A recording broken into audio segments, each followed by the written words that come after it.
আসসালামু আলাইকুম। BCS health ডায়েরির নিয়মিত আয়োজনে আপনাদের স্বাগতম। আজকের ক্লাস খাদ্য ও পুষ্টি। গত ক্লাসে আমরা খাদ্য ও পুষ্টির প্রথম অংশ নিয়ে আলোচনা করেছিলাম। আজকে আমরা খাদ্য ও পুষ্টির দ্বিতীয় অংশ নিয়ে আলোচনা করব। আজকে আমরা শুরু করব ভিটামিন দিয়ে। আহ ভিটামিনের অপর নাম হলো খাদ্যপ্রাণ। খাদ্যপ্রাণ হলো জৈব খাদ্য উপাদান, অর্গানিক কম্পাউন্ডস, যা সাধারণত খাদ্যে স্বল্প পরিমাণে থেকে দেহের স্বাভাবিক পুষ্টি বৃদ্ধিতে সহায়তা করে। এটা খাদ্যে আমরা জানি যে স্বল্প পরিমাণে থাকে এবং দেহের যে স্বাভাবিক পুষ্টি ও বৃদ্ধিতে সহায়তা করে। এটি আবিষ্কার করেন বিজ্ঞানী ক্যাসিমির ফ্রাঙ্ক 1912 সালে। বিজ্ঞানী ক্যাসিমির ফ্রাঙ্ক 1912 সালে। প্রকারভেদ। ভিটামিনকে আমরা মূলত দুটি ভাগে ভাগ করতে পারি। এর একটি হলো স্নেহে দ্রবণীয় বা স্নেহ বা তেলে দ্রবণীয় ভিটামিন, এটা কি এ, ডি, ই, কে, এবং অপরটি হলো পানিতে দ্রবণীয় ভিটামিন, বি ও সি।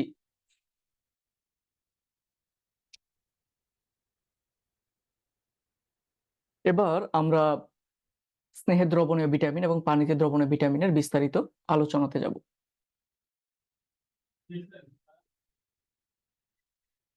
দেখেন, আমরা এখন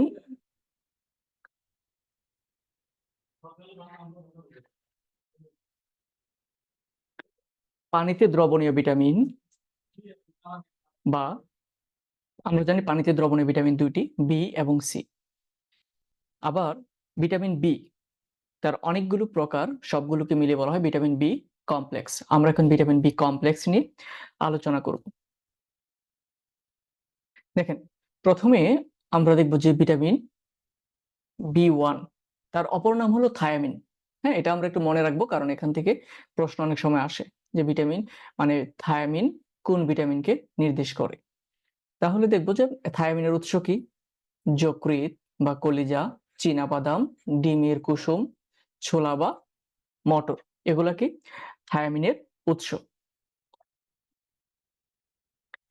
এবার আমরা দেখবো যে এই থায়ামিনের অভাবে কি কি রোগ হয়। দেখেন, প্রথম যে রোগটা হয় সেটা হলো বেরি রোগ। এটা খুবই গুরুত্বপূর্ণ, আমরা মনে রাখবো যে থায়ামিন বা ভিটামিন বি1 এর অভাবে বেরি রোগ হয়, বা যাকে বলে স্নায়বিক দুর্বলতা দেখা দেয়।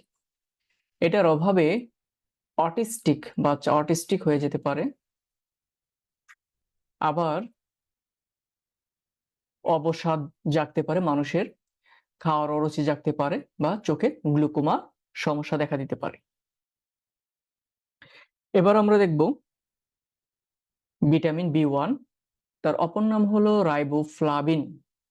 তার উৎসগুলো দেখেন: দুধ, ডিম, সয়াবিন, মাংস, ছোলা। হ্যাঁ, দেখেন ভিটামিন বি2 এর অভাবে কি কি হয়। দেখেন, মুখে ও জিহ্বায় ঘা হয়। হ্যাঁ, মুখে ও জিহ্বায় ঘা হয়, ঠোঁটে ফাটল দেখা দেয়, চোখ দিয়ে পানি পড়ে, তীব্র আলোতে চোখ খুলতে অসুবিধা হয়। এটার আরেকটি হ্যাঁ, দেখেন এগুলা কি অভাবজনিত সমস্যা। তাহলে আমরা যদি বলি, কেউ যদি জিজ্ঞেস করে যে অভাবজনিত সমস্যা যদি এগুলো হয় তাহলে এটার কাজ কি, তাহলে আমরা কি বলবো?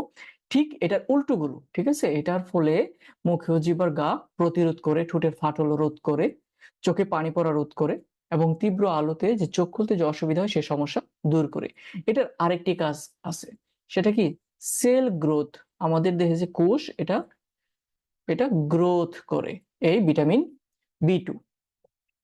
এবার আমরা দেখব ভিটামিন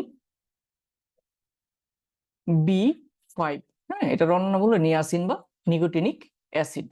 দেখেন, এটার উৎসগুলো কি কি? সয়াবিন, মটরশুঁটি, ছোলা, যকৃৎ, মাছ এবং মাংস। আমরা একটু যদি খেয়াল করি তাহলে দেখবেন যে ভিটামিন বি1, বি2, বি5 এদের যে উৎসগুলো প্রায় কাছাকাছি।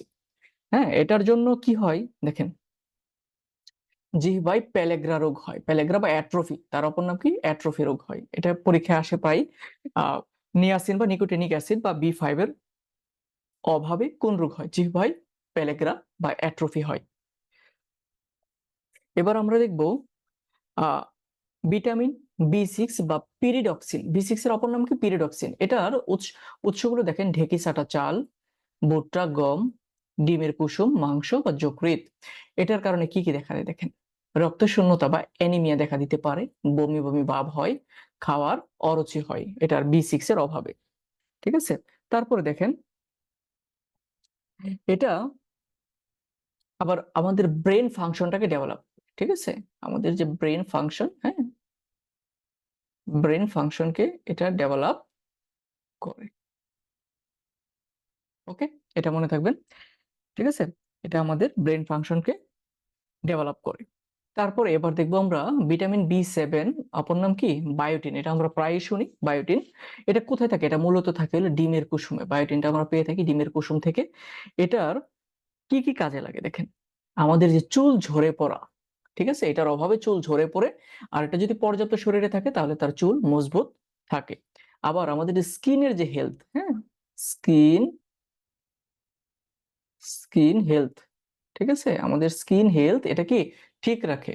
দেখেন চুল এবং স্কিন দুটোকে রক্ষা করে কে B7 বা বায়োটিন, এটার উৎস হলো ডিমের কুসুম। এবার দেখেন B9 বা ফলিক অ্যাসিড, দেখেন এটা একটু দেখেন, এটা চলে আসছিল হলো 44 BCS এ, হ্যাঁ, আসছিল হলো B9, হ্যাঁ, ফলিক অ্যাসিড নিচের কোনটি, ফলিক অ্যাসিড, এখানে আসছিল B7, B6, B5, B9। তাহলে যারা এটা আগে পড়ছে যে B9 এর হলো ফলিক অ্যাসিড, তারা আনসার করতে পারছে, অনেকেই এটা ভুল করছে। দেখেন এটার উৎসগুলো কি কি, দেখেন মাশরুম, লাল শাক, কলিজা, সূর্যমুখী, শস্যবীজ ও কলা। হ্যাঁ, এটার মানে এটার অভাবজনিত সমস্যাগুলো দেখেন, শিশুর জন্ম বিকৃতি হয়, ভ্রূণের ও মেরুদণ্ডের কি, ভ্রূণের মস্তিষ্কের মেরুদণ্ডের কি হয়, বিকাশ ব্যাহত হয় এটার অভাবে। আর এটা যদি পর্যাপ্ত থাকে তাহলে কি এই কাজগুলো সঠিকভাবে সম্পাদিত হয়। এবং একই সাথে এটা করে কি আবার আমাদের হলো RBC বা রেড ব্লাড সেল ক্রিয়েট করে, এটা মনে রাখবেন। ওকে, এবার দেখেন সর্বশেষ যেটা ভিটামিন B12, এটা কি সায়ানোকোবালামিন, এটার নাম হলো সায়ানোকোবালামিন।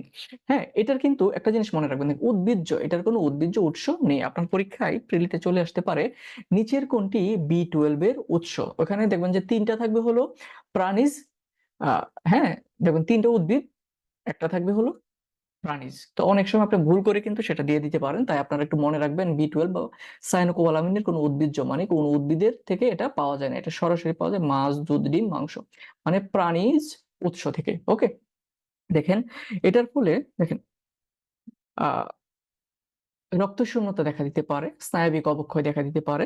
এটা আমাদের যে নার্ভ ফাংশন এটাকে ঠিক রাখে, নার্ভ, হ্যাঁ, নার্ভ ফাংশনকে এটা সঠিক রাখে। ওকে, এবার আমরা দেখবেন কেউ যদি স্ট্রোক করে, কেউ যদি, সরি, হ্যাঁ, কেউ যদি স্ট্রোক করে বা কেউ যদি নার্ভে মানে মেরুদণ্ডে ব্যথা পায় বা নার্ভ সিস্টেমে ব্যথা পায়, মাথায় ব্যথা পায়, তাহলে ডাক্তাররা তাকে একটা ওষুধ সাজেস্ট করে, সেটার মিক্সড থাকে হলো B6 প্লাস B12, এই দুইটার মিক্সড হলো আপনার, এটার কম্বিনেশনটা মূলত হলো নার্ভ এবং, হ্যাঁ, নার্ভ প্লাস ব্রেন, এটা চিকিৎসায়, ঠিক আছে, ট্রিটমেন্টে ব্যবহার করা হয়। কারণ আমরা জানি যে আমাদের যে মস্তিষ্ক, ওটা থেকেই হলো আমাদের নার্ভগুলো, আমাদের শরীরের যে নার্ভগুলো ওগুলো চলে আসছে ওখান থেকে, তাহলে আমাদের নার্ভগুলো মেরুদণ্ডের সাথে সম্পৃক্ত, তাই এটার ট্রিটমেন্টের জন্য B6 এবং B12 এর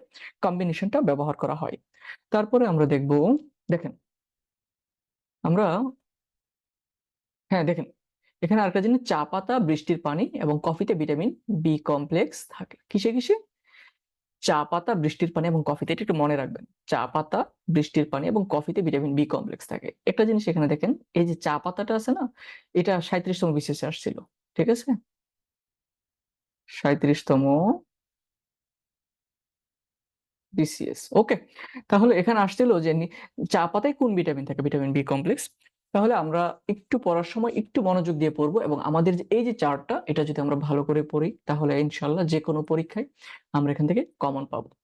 তারপরে আমরা আসি, এবার দেখেন আহ স্নেহে বা চর্বিতে দ্রবণীয় যে ভিটামিন, ঠিক আছে, চর্বিতে দ্রবণীয় ভিটামিন নিয়ে এখন আমরা আলোচনা করব। প্রথমে আসবে হলো ভিটামিন এ। ঠিক আছে, দেখেন এটা লাল কালি উঠবে না, দেখেন ভিটামিন এ, এর অপর নাম কি? রেটিনল। এর অপর নাম কি? রেটিনল। ঠিক আছে, এটার উৎসটা কি দেখেন। হ্যাঁ, দেখেন এটার উৎস কি, দেখেন গাজর, গাজর, পাকা আম, পাকা পেঁপে, মলা ঢেলা মাছ, ছোট মাছের মাথা, মিষ্টি কুমড়া, লাল শাক, কলিজা, হাঙর মাছের তেল, সবুজ শাকসবজি, এগুলো কি এটার উৎস। তাহলে আমরা যে মনে রাখবো যে ভিটামিন এ এর সবচেয়ে ভালো উৎস হলো এই গাজর। গাজরে ভিটামিন এটা কি হিসাবে থাকে? ক্যারোটিন। ঠিক আছে, গাজরে যে ভিটামিন এটা সেটা কি? ক্যারোটিন। গাজরে কি থাকে? ক্যারোটিন, এটা মনে রাখবেন। এবং প্রাণীজ দেহে যে ভিটামিন এটা থাকে সেটার নাম কি? রেটিনল। সেটার নাম কি দেখেন, আমরা লিখে দিচ্ছি। প্রাণীজ দেহে যেটা থাকে রেটিনল। ঠিক আছে, প্রাণীজ, হ্যাঁ প্রাণীজ যে ভিটামিন এটা সেটা কি? রেটিনল। এটা একটু মনে রাখবেন। তারপরে দেখেন এই ভিটামিন এটা শরীরে জমা থাকে। একটু মনে রাখবেন, এটা কি থাকে? জমা থাকে, একবার খেলে সেটা জমা থাকে। তাহলে এটার অভাবে কি কি হয় দেখেন, রাতকানা, রাতকানা রোগ হয়। রাতকানা রোগের এই যে সিম্বলটা XN, এটা একটু মনে রাখবেন, এটা রাতকানা রোগের সিম্বল। রোগ হয়। তারপরে জেরপ্থ্যালমিয়া, এটা চোখের একটি রোগ। তারপরে আর কি কি হতে পারে? আরো বেশ কিছু রোগ হতে পারে, কারণ ভিটামিন এ খুবই গুরুত্বপূর্ণ। দেখেন, রক্ত স্বল্পতা, তারপরে আপনার হলো স্কিন ক্যান্সার, হ্যাঁ স্কিন ক্যান্সার, তারপরে আপনার হতে পারে টিউমার। ঠিক আছে, তারপরে আপনার হলো অ্যান্টিবডি কমে যাওয়া, শরীরের অ্যান্টিবডি কমে যায়। ওকে, তারপর দেখেন আমাদের শরীরে কি হতে পারে? এই যে প্রিমেচিউর অ্যাজিং, অ্যাজিং, অ্যাজিং মানে কি বুঝেন? এটা হলো মানে আমাদের যে স্কিনে যে আপনার ইয়ে হয়, এটাকে কি বলে? ব্রণ। ঠিক আছে, ব্রণ হয়। তারপরে আবার হলো আমাদের যে আহ, দেহের যে আবরক কলা, হ্যাঁ দেহের আবরক কলার রক্ষণাবেক্ষণ, মানে আমাদের চামড়ার উপরে যে রক্ষণাবেক্ষণটা করে কে? Vitamin A. ওকে, তাহলে আমরা দেখব যে এটার কিন্তু দৈনিক একজন প্রাপ্তবয়স্ক পুরুষের, দেখেন মেলের কত লাগবে? 900, ঠিক আছে, mcg। এবং ফিমেল কত? ফিমেলের লাগবে হলো 700 মাইক্রোগ্রাম। দেখেন 900 মাইক্রোগ্রাম, আর হলো ফিমেলের 700 মাইক্রোগ্রাম। ওকে, মনে থাকবে। তারপরে এবার আমরা দেখব যে ভিটামিন ডি বা ক্যালসিফেরল। ওকে, এটা মনে রাখবো। আমরা দেখবো ক্যালসিফেরল, ভিটামিন ডি এর অপর নাম হলো, রাসায়নিক নাম ক্যালসিফেরল। এটা আমরা মূলত কোথায় থেকে পাই দেখেন, সূর্যের আলো বা আলট্রাভায়োলেট, এটা পরীক্ষায় আসে যে কোথায় থেকে পাই? সূর্যের আলো থেকে। এটা হলো আলট্রাভায়োলেট রে বলা হয় এটাকে। ঠিক আছে, তারপর দেখেন মাছের তেল, তৈলাক্ত মাছ, এই জন্য আমরা বেশি বেশি খাবো। তারপর দেখেন ডিমের কুসুম, দুধ ইত্যাদি থেকে আমরা এটা পেয়ে থাকি। তারপরে এটার আরো কিছু উৎস আছে, সেটা কি দেখেন, কলিজা, কলিজা। তারপরে আমরা পেতে পারি হলো ওইটা কমলা থেকে। ওকে, এবার দেখেন এটার অভাবে কি হয় দেখেন, শিশুদের রিকেটস রোগ হয় আর বড়দের অ্যাস্টিওম্যালেশিয়া হয়। ঠিক আছে, যে শিশুদের রিকেটস, হাড় পা বেঁকে যায়, অ্যাস্টিওম্যালেশিয়া। বড়দের কি, যেটা বড়দের ওটার কারণে হাড় ভেঙে যায়, সেটা কি? অ্যাস্টিওম্যালেশিয়া। এটার কারণে আরো নানান ধরনের সমস্যা দেখা দেয়। মোড সুইং হয়, মোড সুইং মানে মনে করেন যে তার মন কি হয়, যে মন কাজে মন বসে না, এখন এটা চাই ওইটা চাই, বিভিন্ন ধরনের। ঠিক আছে, তারপরে হলো অ্যান্টিবডি, অ্যান্টিবডির ঘাটতি দেখা দেয়, অ্যান্টিবডির ঘাটতি দেখা দেয়। ঠিক আছে, তারপরে শরীর কি? টায়ার্ডনেস, ক্লান্তি চলে আসে শরীরে। ঠিক আছে, টায়ার্ডনেস, ক্লান্তি চলে আসে। তারপরে যদি আমরা দেখি এটা আরো কি হয়, ঝিমুনি। মনে করেন আপনি ক্লাস করতেছেন, সবাই ক্লাস করতেছে, আপনি ঝিমাচ্ছেন কেন? আপনার শরীরে ভিটামিন ডি এর অনেক অভাব। তারপরে আমরা দেখবো যে মানে কি আমাদের বোন, ঠিক আছে, বোন উইক হয়ে যায়, ঠিক আছে, ভেঙে যেতে পারে। তো এটা আমরা পাওয়ার জন্য সবচেয়ে সহজলভ্য উৎস কি? উইথাউট টাকা পয়সা ছাড়া, আমরা ওষুধ না খেয়ে আমরা যদি প্রতিদিন সকাল ঠিক আছে? ৮টা থেকে ১১টা। যদি আমরা ৩০ মিনিট যদি আমরা সূর্যের আলোতে বসি তাহলে আমাদের দেখা যাবে যে কি আমাদের শরীরের ভিটামিন ডি যেটা পর্যাপ্ত ভিটামিন ডি দরকার সেটা আমরা পেয়ে যাচ্ছি। তারপর দেখেন ভিটামিন ই টেকোফেরল এর অপর নাম কি? এর রাসায়নিক নাম হলো টেকোফেরল। এটা কোথায় পাই আমরা দেখেন অঙ্কুরিত বীজ, তেল বীজ বা ভোজ্য তেলে আমরা পেয়ে থাকি। ঠিক আছে? তারপরে এটা আমরা বিভিন্ন ধরনের সবজি, হ্যাঁ? শাকসবজিতে পেয়ে থাকি।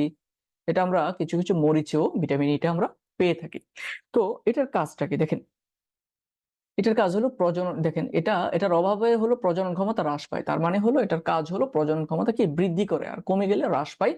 জ্বরের ভ্রূণের মৃত্যু হয়। ঠিক আছে? যে মাতৃগর্ভে ভ্রূণের মৃত্যু হতে পারে। চর্মরোগ দেখা দেয় এবং চুল ঝরে পড়ে ভিটামিন ই এর অভাবে। আবার কখনো চোখ ঝাপসা দেখা দেয়। কি? চোখ ঝাপসা। এই কারণে ভিটামিন ই ট্যাবলেট যদি কেউ খায় তাহলে কি সে তার দেখেন আয় অনেক ভালো দেখবে। ওকে? তারপরে দেখেন হ্যাঁ? এটা আরো কাজে লাগে। সেটা কি? দেখেন, এটা মানুষের হলো দেখেন বার্ধক্য রোধ করে এটা। ঠিক আছে? হ্যাঁ? তো এবার দেখেন ভিটামিন কে। ঠিক আছে? ভিটামিন কে এটার অপর নাম হলো ফাইলোকুইলিন বা রাসায়নিক নাম। এটা কোথায় আমরা পাই? লেটুস পাতায়, যকৃতে, পনির, ডিমের কুসুম, সয়াবিন এক ধরনের অন্ত্রের ব্যাকটেরিয়ার মাধ্যমে আমরা ভিটামিন কে পেয়ে থাকি। তো এটা মূলত কি করে? এটা মূলত হলো দেখেন রক্তপাতের ঝুঁকির হাত থেকে যখন আমাদের হাত কেটে যায়, ঠিক আছে? আমাদের যখন হাত কেটে যায় তখন রক্ত জমাট বাঁধতে কে ভূমিকা রাখে? সেটা হলো ভিটামিন কে। এটা দেখেন এই প্রশ্নটা আসছে হলো ৪৬ ও ২৬ বিসিএস এ। ওকে? এটা একটু মনে রাখা খুবই গুরুত্বপূর্ণ। ৪৬ আসছে, পর ২৬ আসছে। রিপিট হয়েছে প্রশ্নটা। ঠিক আছে? এটা আমাদের মানে হৃদরোগের ঝুঁকি কমায়। হ্যাঁ? হৃদরোগের ঠিক আছে? ঝুঁকি কমায়। এটা মনে রাখবেন। এটা আমাদের হৃদরোগের ঝুঁকি কমায়। তো এই হলো দেখেন ভিটামিন এ, ডি, ই এবং কে এর বিস্তারিত। তো আপনারা ভিটামিন ডি সম্পর্কে আমরা আরেকটা তথ্য জেনে রাখবো। হ্যাঁ? সেটা কি দেখেন? সেটা হলো ভিটামিন ডি কি করে? এটা হলো ক্যালসিয়াম প্লাস হ্যাঁ? দেখেন এটা করে কি? দেখেন ক্যালসিয়াম ও ফসফরাস শোষণ করে। ওকে? মনে থাকবে? এবার আমরা পরের টপিকে যাব। দেখেন আমরা এবার দেখব যে খনিজ লবণ, ঠিক আছে? আমরা এবার দেখব হলো খনিজ লবণ, ঠিক আছে? খনিজ লবণটা আসলে কি? দেখেন, দেহের স্বাভাবিক বৃদ্ধি ও পুষ্টি সাধনে খনিজ লবণের ভূমিকা অপরিসীম দেখেন। খনিজ লবণটা হলো এটা এরকম একটা উপাদান, খনিজ উপাদান যেটা আমরা শাকসবজি, বিভিন্ন মাছ, মাংস, হ্যাঁ? ফলমূলে আমরা সামুদ্রিক লবণ, ফলমূলে আমরা পেয়ে থাকি। ঠিক আছে? তাহলে খনিজ লবণ সম্পর্কে দেখেন আমরা বা এবার দেখব দেখেন দেখেন দেহের স্বাভাবিক ওজনের ৪% একটু মনে রাখবেন এটা পরীক্ষায় আসে। ৪% খনিজ লবণ থাকা উচিত।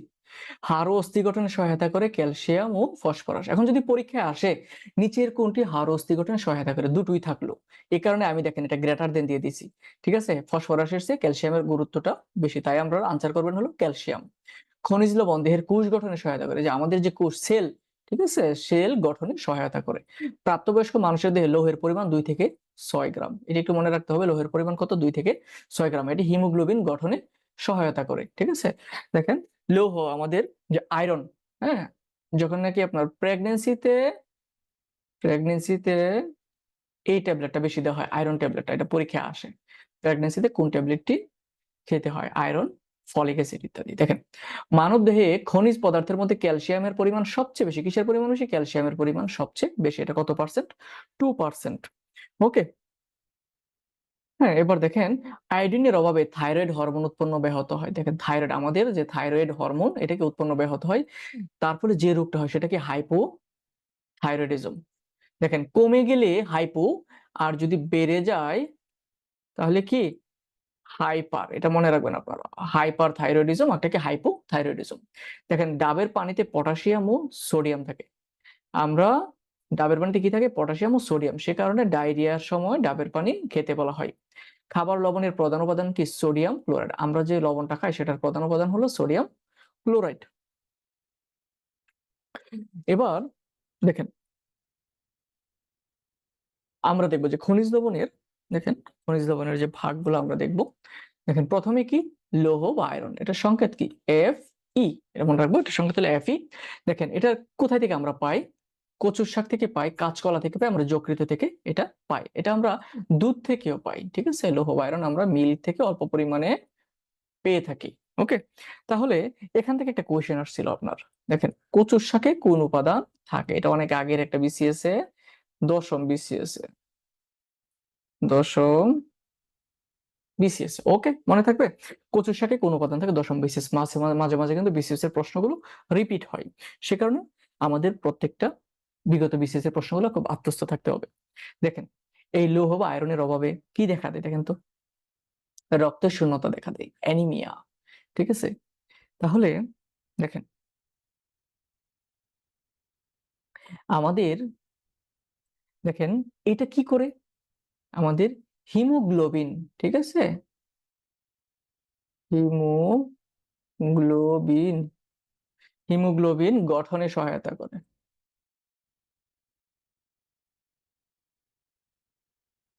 হিমোগ্লোবিন গঠনে সহায়তা করে। কে সহায়তা করে? এই যে লৌহ বা আয়রন। ঠিক আছে, তো এই লৌহ, দেখেন এই লৌহ কোথায় জমা থাকে?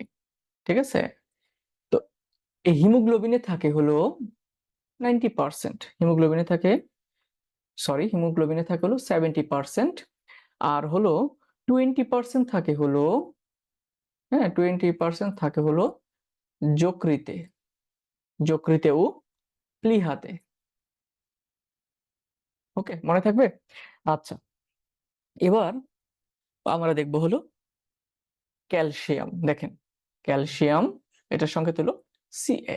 ওকে, তো ক্যালসিয়াম আমাদের দেহে, দেখেন আমাদের দেহে 1200 গ্রাম, 1200 গ্রাম, প্রাপ্তবয়স্ক মানে 1200 গ্রাম ক্যালসিয়াম জমা থাকে। এটা মনে রাখবেন, ঠিক আছে? ক্যালসিয়াম আমরা কোথায় থেকে পেয়ে থাকি? দেখেন দুধে, ডিমে, মাছ, কচুর শাকে, বাদামে, ফুলকপিতে, ঠিক আছে? বিভিন্ন ফলেও পাওয়া যায়। হ্যাঁ, সেটা আপনার হলো কমলাতে পাওয়া যায়, ক্যালসিয়াম কমলাতে পাওয়া যায়, এটা মনে থাকবে। ঠিক আছে, তো এই এই দেখেন এখান থেকে যে ক্যালসিয়াম, ঠিক আছে, এই ক্যালসিয়াম আহ কি কাজে ব্যবহার? দেখেন ক্যালসিয়ামের অভাবে কি হয়?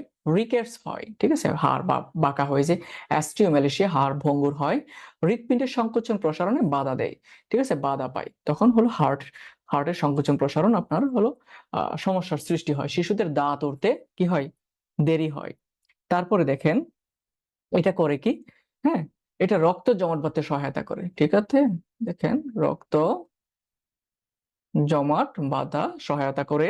তারপরে এটা হাড় বৃদ্ধি করে, ঠিক আছে, হাড়ের বৃদ্ধি করে, ঠিক আছে, হাড়ের বৃদ্ধি করে। তারপরে আপনার হলো স্নায়ু, হ্যাঁ, স্নায়বিক উত্তেজনা ঠিক রাখে, উত্তেজনা ঠিক রাখে। তো এটার যে প্রধান যে কাজটা সেটা হলো হাড় ও দাঁত মজবুত করে। এটা কি করে? হাড় ও দাঁত মজবুত করে। দেখেন এটা কেন বলছে জানেন? এটা হলো, এই প্রশ্ন আসলে 34 বিসিএস। ওকে, দেখেন এই প্রশ্ন আসছে 34 বিসিএস, হাড় ও দাঁত মজবুত করে, এটাকে মনে রাখবেন। তারপরে আমরা দেখবো হলো ফসফরাস, ঠিক আছে, ফসফরাস। দেখেন আমরা কোথা থেকে পাই? ডিম, দুধ, মাছ, মাংস, ডাল জাতীয়, সবজি জাতীয় ইত্যাদি। এটা ফসফরাসের অভাবে রিকেটস হয় এবং দন্তক হয়, ঠিক আছে, দন্তক হয় এটা বেশি। কারণ দেখবেন যে আপনার হলো আহ আমাদের যে আমরা যে পেস্ট, ওই পেস্টে দেখবেন যে ফসফরাসের উপাদান আছে, ঠিক আছে, এটা দন্তক হয় রোধ করে। ঠিক আছে, তারপরে আমরা দেখবো যে পটাশিয়াম। হ্যাঁ, পটাশিয়াম, দেখেন ডাবের পানি, কলা, বাদাম, ডিম, দুধ, মাংসে পটাশিয়াম থাকে। এটি পেশির সংকোচন প্রসারণ কি করে? এটার অভাবে বাধাগ্রস্ত হয়। আর এটা যদি পর্যাপ্ত থাকে তাহলে কি আমাদের পেশিটা সংকোচন প্রসারণ আমরা স্মুথলি করতে পারবো। তারপরে আমরা দেখবো হলো আয়োডিন। দেখেন আয়োডিন, ঠিক আছে, এটার আমরা যেটা খাই সোডিয়াম ক্লোরাইড। ওকে, কারণ এখন খাবার লবণে আয়োডিন থাকে, আয়োডিনের অভাবে আবার গলগণ্ড রোগ হয়। উত্তরবঙ্গ অঞ্চলে এই রোগটা বেশি দেখা যায়। এটার উৎস কি দেখেন, সামুদ্রিক মাছ, শৈবাল, কড লিভার অয়েল, আয়োডিন লবণ, পেঁয়াজ, বিট, রসুন ইত্যাদি, এবং বিভিন্ন ধরনের সবুজ শাকসবজি। তো এটার অভাবে কি হয় দেখেন, গলগণ্ড রোগ হয়, ক্রুটিনিজম রোগ হয়, আড়ষ্টতা বা অলসতা বৃদ্ধি করে। ওকে, তো দেখেন আমাদের গলগণ্ডের অপর নাম কি, গয়টার। ঠিক আছে, অনেক সময় ইংরেজিতে চলে আসে। এটার অপর নাম হলো গয়টার। গলার দিক দিয়ে এই যে এটা যখন নাকি আপনার কাজ করতে পারে না, এখানে যে হাইপোথাইরয়েডিজম, মানে আমাদের যে গ্রন্থিটা, থাইরয়েড গ্রন্থিটা, এটা যখন ঠিক মতো কাজ করতে পারে না, তখন এটা ফুলে যায়, ফুলে গিয়ে আমাদের গয়টার রোগ হয়। ঠিক আছে, এই যে থাইরক্সিন দেখেন আমাদের গলা থেকে কি, গলার যে আপনার থাইরয়েড গ্রন্থি, এখানে কোন হরমোন উৎপন্ন হয়, থাইরক্সিন। হ্যাঁ, এটা মনে থাকবে, থাইরক্সিন এই হরমোনটা উৎপন্ন হয়। ঠিক আছে, তো এখানে যখন নাকি আপনার বেশি উৎপন্ন হয় তখন হাই হয়ে যায় হাইপার, আবার যদি কম উৎপন্ন হয় তাহলে কি, এটা হয় হলো হাইপো। একটা হলো হাইপো, আর একটা কি, হাইপার। ওকে, আচ্ছা, তাহলে আমরা দেখেন আমরা আয়োডিন কোথা থেকে পেয়ে থাকি, দেখেন এই প্রশ্নটা আসছিল। হ্যাঁ, আয়োডিন কোথা থেকে পেয়ে থাকি, সামুদ্রিক মাছ থেকে। এই প্রশ্নটা আসছিল আপনার হলো 37 বিসিএস এ। ওকে, দেখেন এখানে কিন্তু খুবই গুরুত্বপূর্ণ, দেখেন অনেকগুলো প্রশ্ন এখানে বিসিএস এ চলে আসছে। সো এটা একটু আমরা ভালো করে পড়বো। ওকে, এবার দেখেন কপার বা তামা। ঠিক আছে, এটার কাজ কি, দেখেন কপারও আমরা বিভিন্ন ধরনের বিভিন্ন খাদ্যে অল্প পরিমাণ আমরা এটা পেয়ে থাকি। এটা দেখেন, হ্যাঁ, এটার অভাবে হিমোগ্লোবিন তৈরিতে বাধা দেয়, আর যদি পর্যাপ্ত পরিমাণে থাকে তাহলে আমরা হিমোগ্লোবিনটা সঠিকভাবে উৎপাদিত হয়। এবার আমরা দেখব, দেখেন পানি, হ্যাঁ, আমাদের দেহের পানির যে গুরুত্বটা আমরা দেখবো। এবার দেখেন দেহের প্রায় 60 থেকে 70% কি থাকে, পানি থাকে। তাহলে কখনো কখনো যদি 60-70 দুইটা থাকে, তাহলে আপনি 70%টা দাগাবেন। ওকে, তাহলে দেখেন দেহের পানির পরিমাণ যদি 10%-এর কমে যায়, মানে মনে করেন একটা 60-70% পানি আছে, এটা কমতে কমতে সে পানি খাচ্ছে না, 10% বা এর কমে গেল, তখন কি হয়, তার প্রাণহানি ঘটতে পারে। তারপরে দেখেন মাতৃগর্ভে একটা শিশু বা দেখেন সে 500 মিলিলিটার মানে আধা লিটার, হ্যাঁ, পানি সে পান করে। প্রোটোপ্লাজমে পানির পরিমাণ 70 থেকে 90%, কোথাও কোথাও পরীক্ষায় 80%ও আসে। 70 থেকে 90 মানে এই রেঞ্জ আর ওই রেঞ্জ মানে কি 70 থেকে 90 এর ভেতরে থাকবে। ঠিক আছে, দেখেন প্রত্যেকে দৈনিক 2 থেকে 3 লিটার পানি পান করা উচিত। কখনো কখনো সেটা 2 বা লিটার বা 3 লিটারটাই মূলত পরীক্ষায় আসে আর কি। ঠিক আছে, তারপরে দেখেন পানিকে, দেখেন পানিকে 100 ডিগ্রি সেলসিয়াস তাপমাত্রায় যদি আমরা 15 থেকে 20 মিনিট ধরে ফুটালি, সেটা জীবাণুমুক্ত হয়। ঠিক আছে, আমাদের মনে রাখতে হবে যে 100 ডিগ্রি সেলসিয়াস তাপমাত্রায় যখন বলক আসে, তারপরে 15-20 মিনিট আমরা রেখে দিব, তখন সেটা কি হবে, জীবাণুমুক্ত হবে। দেখেন একটা শিশু আছেন আমাদের, যে বাচ্চাদের, দেখেন শিশুদের দৈনিক 1 লিটার পানি খাওয়ানো উচিত। ঠিক আছে, 1 লিটার পানি খাওয়ানো উচিত। দেখেন পানিকে কিন্তু সর্বশ্রেষ্ঠ দ্রাবক বলা হয়। কি বলা হয় একটু মনে রাখবেন, সর্বশ্রেষ্ঠ। এটা হলো আপনার 8 এর বই আছে, পানিকে কেন সর্বশ্রেষ্ঠ দ্রাবক বলা হয়, এটা মাঝে মাঝে রিটেনে চলে আসে। কেন বলা হয়, কারণ এটা জৈব অজৈব সকল ধরনের উপাদানকে কি করতে পারে, এটা দ্রবীভূত করতে পারে। এটা করতে পারে আপনার জৈব উপাদানও করতে পারে বা অজৈব উপাদানও করতে পারে, সে কারণে আর কি সর্বশ্রেষ্ঠ দ্রাবক বলা হয়। ঠিক আছে, পানির মাধ্যমে কি হয়, কি বহন করে, পুষ্টি। ঠিক আছে, পুষ্টি দেহের এক অংশ থেকে অন্য অংশে কি হয় সেটা বহন করে। তারপর দেখেন বিপাক ক্রিয়া, আমাদের যে বিপাক ক্রিয়া হয়, দেখেন বিপাক ক্রিয়া যে বজ্র, সেটা কি আমাদের রেচন প্রক্রিয়ায়, রেচন ও ঘামের মাধ্যমে কি হয়ে যায়, বেরিয়ে যায়, সেটাও পানির মাধ্যমে বেরিয়ে যায়। তারপর এবার আমরা দেখব, দেখেন হ্যাঁ, ভিটামিন সি, এটা আমরা খেয়াল করি। দেখেন ভিটামিন সি এর অপর নাম হলো অ্যাসকর্বিক অ্যাসিড। এটা কি হয়, ওয়াটার সলিউবল। ঠিক আছে, পানিতে দ্রবীভূত। হ্যাঁ, পানিতে দ্রবীভূত হয় ভিটামিন সি। এর উৎস দেখেন কি, লেবু মানে টক জাতীয় যে ফলগুলো, কমলা, অন্য টক ফল, আমলকি, পেয়ারা, কাঁচামরিচ, টমেটো, করলা, পুদিনা পাতা, লেটুস পাতা, ধনে পাতা, আনারস, মূলা শাক ইত্যাদি ইত্যাদি। ঠিক আছে, তাহলে দেখেন, হ্যাঁ দেখেন আমরা সব, দেখেন সবচেয়ে বেশি কি, আমলকিতে সবচেয়ে বেশি পাই আমরা। ওকে, দেখেন দেখেন এটি আমিষ ও অ্যামাইনো অ্যাসিড এবং স্নেহ জাতীয় খাবার বিপাকে সহায়তা করে। কি কি বিপাকে সহায়তা করে? এটা করে আমিষ সহায়তা করে, অ্যামাইনো অ্যাসিড এবং স্নেহ জাতীয় খাবার বিপাকে সহায়তা করে। একটা জিনিস আপনাদের একটু মনে রাখতে হবে, ঠিক আছে? এটা একটু দেখেন এদিকে।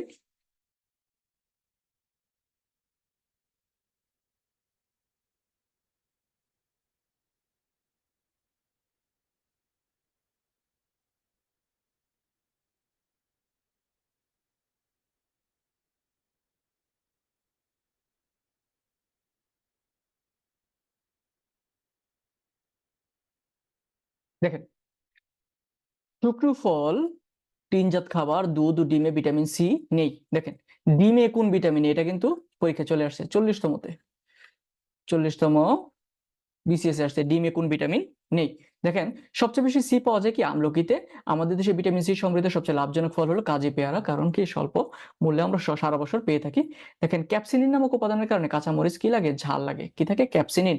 তাপে ভিটামিন সি কি হয়ে যায়? নষ্ট হয়ে যায়। তাপে ভিটামিন সি নষ্ট হয়ে যায়, কোষকে সতেজ রাখে। এটা কি করে? সতেজ রাখে, ত্বক মসৃণ করে এবং উজ্জ্বল করে। এটা দাঁত কি করে? দেখেন, দাঁতের মাড়ি শক্ত করে, মজবুত করে, রোগ প্রতিরোধ ক্ষমতা বৃদ্ধি করে। কে? Vitamin C.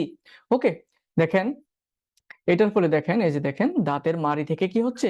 রক্ত বের হচ্ছে ভিটামিন সি এর অভাবে। দেখেন, কি কি অভাবজনিত রোগ কি? দেখেন, ভিটামিন সি এর অভাবে স্কারবি রোগ, এটা পরীক্ষায় প্রায় আসে। স্কারবি রোগ হয়, এর ফলে দাঁতের মাড়ি ফুলে গিয়ে এনামেল ক্ষয় হয়, দাঁত অকালে ঝরে পড়ে। নিয়মিত সর্দি কাশির প্রাদুর্ভাব, প্রায় দেখবেন হাঁচি কাশি হচ্ছে তার। হ্যাঁ, রোগ প্রতিরোধ ক্ষমতা বৃদ্ধি করে, হ্যাঁ, ইমিউনিটি সিস্টেমটা ক্রিয়েট করে। সে কারণে বিভিন্ন ধরনের জ্বর বা ভাইরাস জনিত কোনো কিছু যদি হয়, তখন বলে কি বেশি করে সি খাবেন। অস্থির গঠন শক্ত ও মজবুত করে কে? Vitamin C. এটা ছাড়া কি অস্থির গঠন মজবুত শক্ত হতে পারে না। ওকে, এবার দেখেন, বডি ম্যাস ইন্ডেক্স, ঠিক আছে, বিএমআই। ওকে, আমরা এবার বিএমআইটা দেখব। দেখেন, বডি মাস ইন্ডেক্স হলো শরীরের উচ্চতা ওজনের আনুপাতিক হার, যা দিয়ে ব্যক্তির ওজনের মাত্রা নির্ণয় করা যায়। এটি মানবদের গড়ন ও চর্বির কি সূচক নির্দেশ করে, ঠিক আছে? এটা তার যে দেহ কিরকম এবং শরীরে কতটুকু চর্বি আছে সেটার কি সূচক নির্দেশ করে। আমরা এখানে দেখেন দেখব, দেখেন, এটার একটা সূত্র আছে। সেটা কি? দেহের ওজন, দেহের মোট ওজন, মনে করেন তার ওজন কি 60 কেজি। দেহের উচ্চতা, মনে করেন তার উচ্চতা কি 1.2 মিটার। উচ্চতাকে কি দিতে হবে? স্কোয়ার করতে হবে, হ্যাঁ, বর্গ করতে হবে। বর্গ করে এটাকে আমরা ভাগ করব। ভাগ করলে যেটা আসবে সেটাই কি? বিএমআই, ঠিক আছে, ব্যক্তির বিএমআই। তাহলে একটা চার্ট আছে, দেখেন, 18.5 থেকে যদি ছোট হয় তাহলে ওজন কম, আন্ডারওয়েট, তাহলে তাকে কি করতে হবে? পর্যাপ্ত খাবার দাবার খেতে হবে। 18.5 থেকে 24.9, এটা কি পারফেক্ট, সঠিক ওজন। ওকে, আপনারা নিজেরা এই সূত্রটা ফলো করে কি করতে পারেন? আপনাদের বিএমআইটা মেপে নিতে পারেন। এটা রিটেনে আসে, এটা রিটেনের জন্য খুবই গুরুত্বপূর্ণ। ওকে, তারপর দেখেন 25 থেকে 29.9, এটা বেশি ওজন, ওভারওয়েট, আমাদের কি করতে হবে? কমাতে হবে। এবার দেখেন 130 থেকে বেশি, যদি বিএমআই 30 থেকে বেশি হয় তাহলে কি? স্থূল, অবেসি। অবেসি আপনার প্রিলিতে আসে যে অবেসি হলে কোনটি, তাহলে এখানে 30 থাকবে, 25 থাকবে, 22 থাকবে, 18.5 থাকবে। তাহলে আমরা কি 30-এ আনসার দেব, কারণ 30 থেকে যদি বেশি হয় বিএমআই তাহলে সেটা কি? অবেসি, মানে অতিরিক্ত মাত্রায় স্থূল। তাহলে কি করতে হবে? তাকে নির্দিষ্ট ডায়েট কন্ট্রোল করতে হবে এবং ব্যায়াম করতে হবে, করে তাকে ওজন নিয়ন্ত্রণ করতে হবে, না হলে তার বিভিন্ন ধরনের রোগ বেড়ে যাবে, ঠিক আছে? হার্ট অ্যাটাক, তারপরে আপনার হলো স্ট্রোক, তারপরে আপনার ডায়াবেটিক্স, ইত্যাদি ইত্যাদি। ওকে, এবার দেখেন, আমরা পরে গেলাম।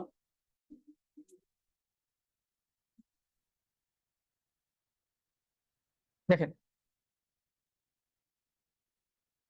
খাদ্যের ক্যালোরি ও কর্মশক্তি, হ্যাঁ। দেখেন, ক্যালোরি কি? 1 গ্রাম খাদ্য জারণের ফলে যে পরিমাণ তাপ শক্তি উৎপন্ন হয় তাকে খাদ্য ক্যালোরি বলে। আপনি যদি দেখেন 1 গ্রাম খাদ্য, ওকে, হ্যাঁ, আপনি যদি 1 গ্রাম খাদ্য জারণ করেন, ঠিক আছে, 1 গ্রাম খাদ্য জারণের ফলে মনে করেন যে কি, যে পরিমাণ শক্তি উৎপন্ন হয়েছে, শক্তি উৎপন্ন হয়েছে, এটা হইতে পারে 4, এটা হইতে পারে 9। আমরা জানি শর্করার 4 আর স্নেহের কি 9, কারণ স্নেহে জারণের ফলে বেশি শক্তি উৎপন্ন হয়। তাহলে যে পরিমাণ 1 গ্রাম খাদ্য জারণের ফলে যে পরিমাণ শক্তি উৎপন্ন হয় তাকে কি বলে? খাদ্য ক্যালোরি বলে। ওকে, এবার আমরা দেখব, দেখেন, হ্যাঁ, ক্যালোরি বলে। দেখেন, 1 কিলো ক্যালোরি, 1 ক্যালোরি বা কিলো ক্যালোরি বলে, কিলো ক্যালোরি সমান কত? দেখবো আমরা 1000 ক্যালোরি। ওকে, তারপর দেখবো দেখেন 1 কিলো ক্যালোরি সমান কত? 4.18 বা 4.2 জুল। ওকে, একজন প্রাপ্তবয়স্ক মানুষের, দেখেন একজন প্রাপ্তবয়স্ক, ঠিক আছে, একজন প্রাপ্তবয়স্ক পুরুষের দৈনিক লাগে হলো 2500 কিলো ক্যালোরি,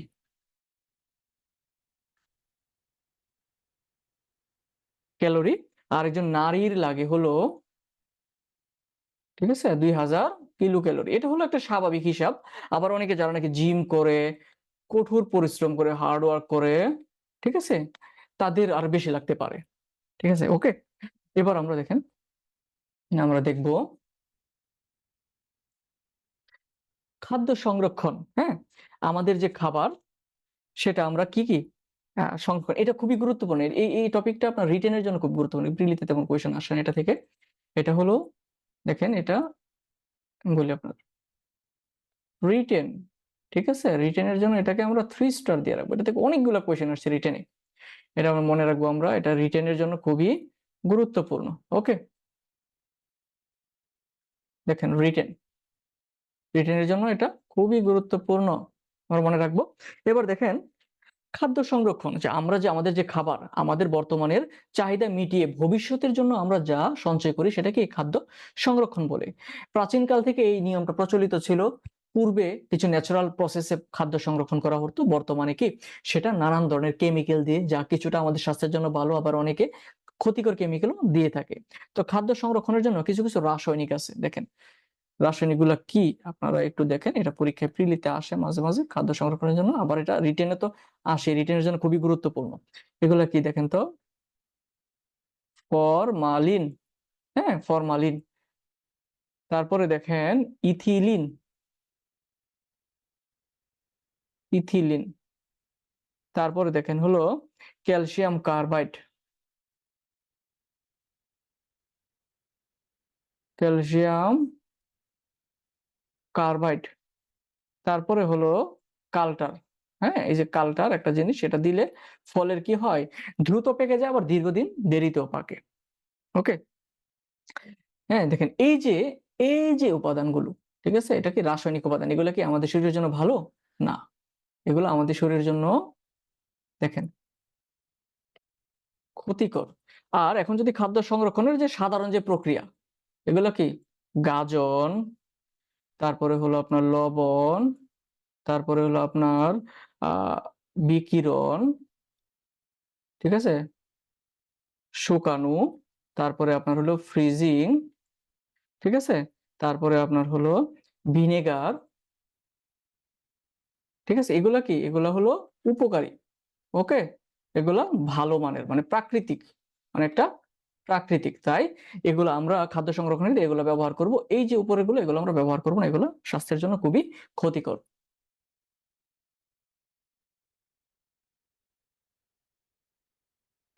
দেখেন এবার রাফেজ বা আঁশ জাতীয় যে খাবারটা, ঠিক আছে, আমরা যখন নাকি এই খাবারগুলো খাই, ওকে, দেখেন আমরা যখন ফল শাকসবজি, শস্য দানা উপস্থিত সেলুলোজ নির্মিত আঁশ বা তন্তুর নেই অপাচ্য, অবশ্যই রাফেজ বা আঁশ বলে। মনে করেন যে আমরা সবজি খেলাম, ফল খেলাম, শাক খেলাম, এটার একটা অপাচ্য অংশ আসে, ঠিক আছে, আঁশ জাতীয়।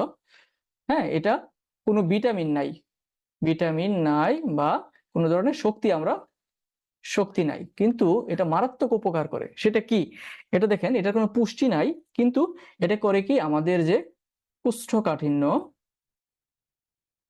কোষ্ঠকাঠিন্য, তারপরে হৃদরোগ, তারপরে ডায়াবেটিস সহ অন্যান্য যে রোগগুলা, এই রোগগুলা থেকে এটা কি করে, আমাদের মুক্তি দেয়।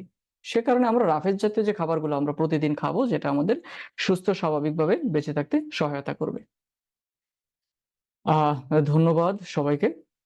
আমাদের ভিডিওটি ভালো লেগে থাকলে আমার বিসিএস হেল্প ডায়েরি চ্যানেলটি সাবস্ক্রাইব করবেন এবং আপনাদের বন্ধু বান্ধবদের মাঝে শেয়ার করবেন। আসসালামু আলাইকুম।